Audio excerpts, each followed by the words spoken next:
આરતી ક્યાં ગઈ? આમાંય તો જા દહીં લેતી આય. હા લાય મમ્મી એક્ટિવાની ચાવી લેતી આવું.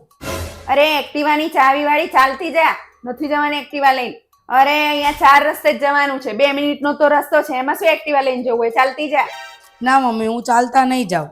અરે આ પેટ્રોલના ભાવ વધી ગયા છે, પેટ્રોલની અછત વર્તાય છે, તો થોડુંક આમ છે ને સરળ જીવન જીવતા શીખો, ચાલતાય જવાય.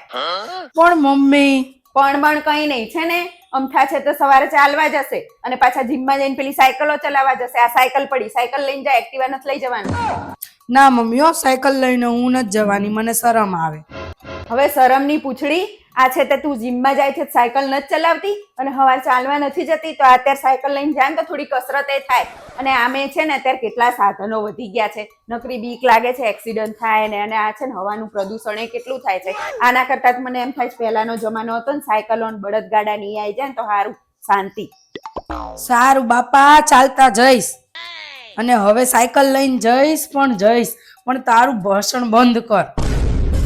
હા બસ જા, બસ કહીએ સાચું એટલે ભાષણ લાગે છે પાછું.